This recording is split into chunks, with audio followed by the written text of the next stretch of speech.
Reynardo felt worse. All his joints were aching now. He'd been through beatings that felt better than this. So the core had a kind of poison that could harm you without even touching you. That's new. Well, it had power. The rebellion needed something with power. And how was this any worse than a sword wound? Well, a death by sword was sudden and fair.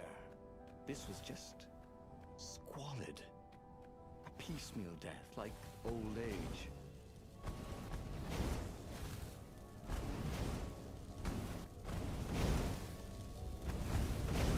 These were no ordinary cannonballs.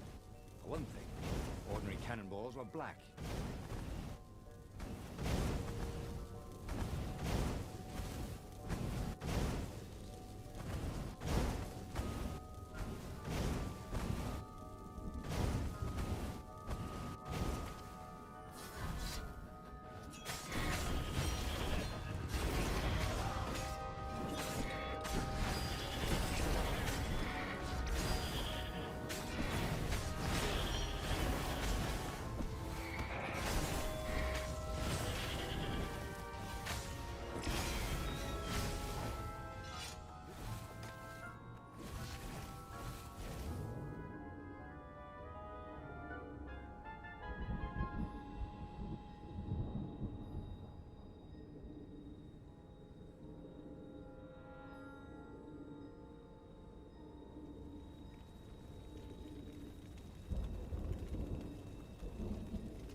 The observatory was a burning hulk.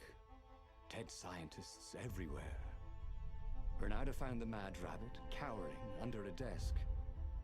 The ravens, they must have known we were coming, said Lupino. How did you... Well, see, I was doing a card trick with my lucky deck, and I kind of bobbled the cards, so I went under the desk to gather them up, and boom! I guess we'll have to take the car straight to the secret base. Reynardo wasn't sure he believed that, but Lupino was talking so fast. It always seemed to make sense. The secret rebel base. Yes. They had engineers there. But wait. Calaveras, the sage in the mountains. Maybe he would know what to do with the naked core. Ah, yes. The secret base. Not even Lupino knew where it was. They had engineers there. Those toads would surely know what to do with the core's power. And then he'd be free of it. But he couldn't take Lupino. The core would work its evil on him too. You stay here. Give me the coordinates. I'll meet you there. Lupino seemed awfully anxious to have the coordinates of the secret rebel base. Someone needs to bury these scientists. Why do I get all the fun jobs? And with that, Reynardo returned to the Farfarer and took off.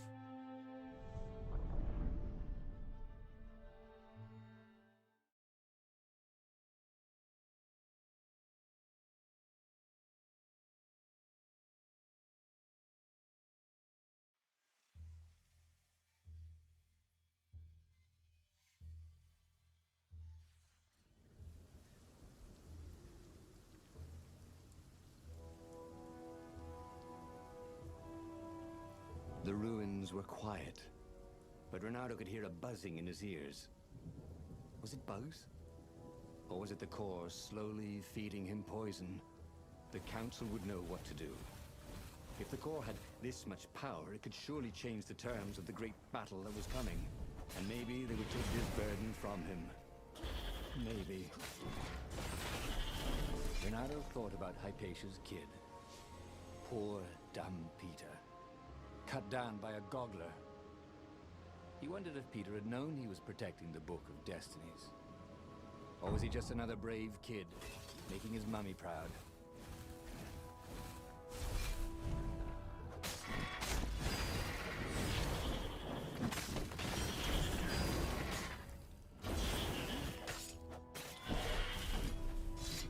Reynardo had left Lupino behind because the core was poisoned.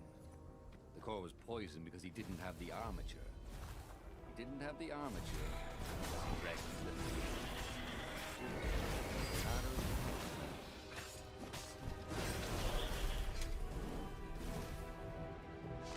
How had it come to this? Reynardo had signed on as an adventurer. Sure, the Emperor had gone mad. Sure, Reynardo had heard horrors from the ghosts of dead kittens and puppies sacrificed in his blasphemous ritual. But when he jumped in, he'd only been a little bored and slightly broke. And here he was, carrying a bucket of death across a broken landscape. Why not drop it and run? Because he hated to quit in the middle. That was his fatal flaw. He had to know how it all turned out.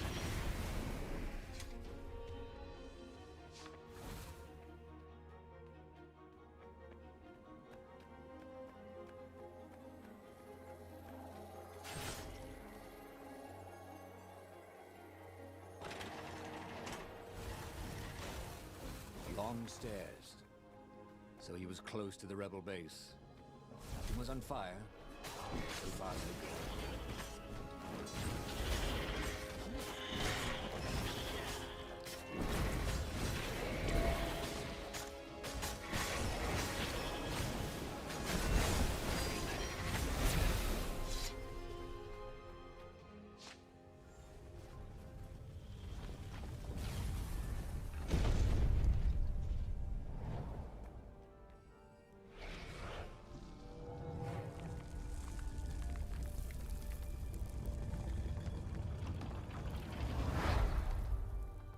He dropped the core at the entrance to the council chambers.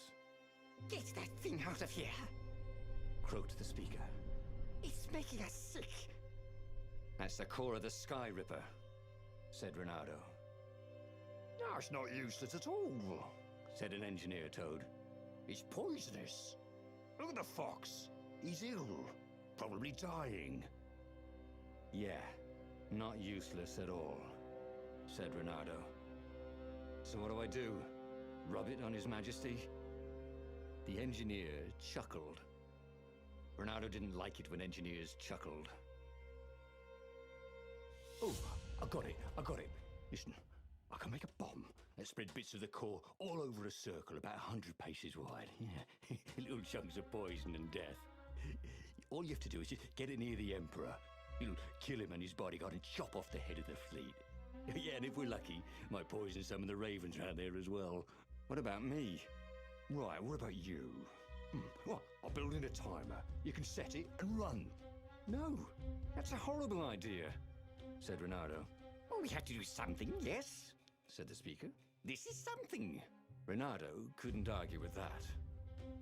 And so, reluctantly, Reynardo loaded the rigged core onto the Farfarer and set sail towards the Emperor's ship.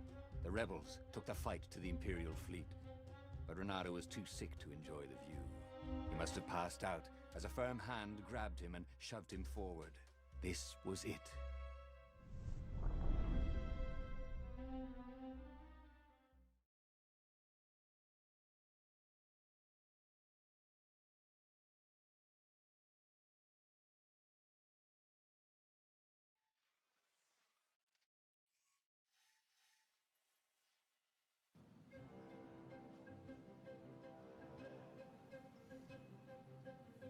The fleet seemed very big, and its ravens very tough. Or maybe he was just slower and weaker than before. He hated the idea of poisoning the enemy. It wasn't fair. Face to face with a raven, let the best swordsman survive. But they wouldn't even know what was killing them. Feather by feather, scale by scale. He didn't mind dying a hero. That sometimes went with being a hero. But he didn't feel at all like a hero. Not today. Reynardo checked to make sure his sword was still working. Yep.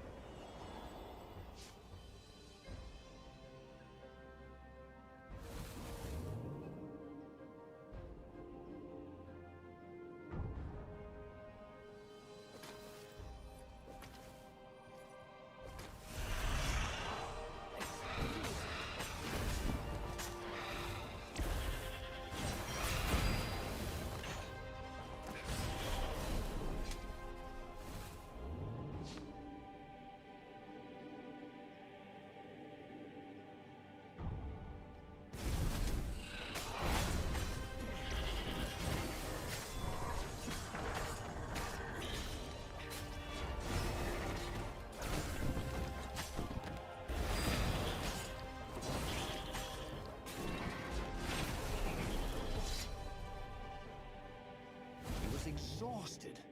He was making stupid mistakes. His fur was coming off in bunches. Up ahead, he could see the Emperor's ship, long and sleek, a floating palace. The bomb would only poison a circle 100 paces wide. He would get as close as he could, set it, and run.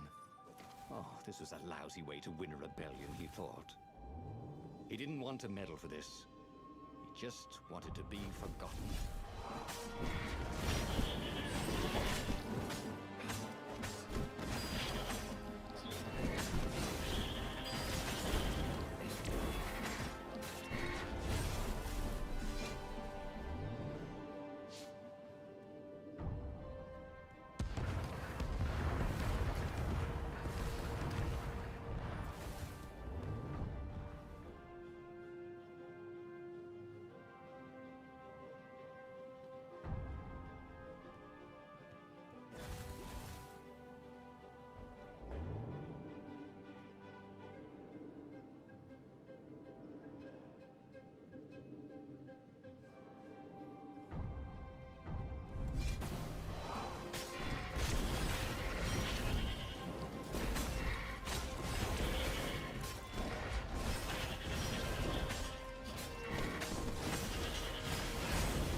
Reynardo twisted the timer on the bomb as far as it would go and staggered off.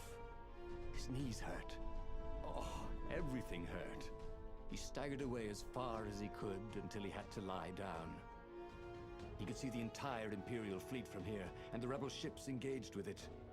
There was a blinding flash. And a second later, a monstrous thump. Burning rocks arced across the sky over both fleets. A wreath of fire shot outwards, rolling across the fleets. A pillar of smoke boiled up from where the Emperor's ship had been. It reached into the clouds. That's a wee bit more than 100 paces, thought Reynardo. It took Reynardo most of that evening to die. Some of the toughest ravens lasted all week. Some of the rebels in the furthest ships survived as much as a month. That winter, with neither empire nor rebels to rule them, the islands slid into banditry. And so began the Second Age of Darkness.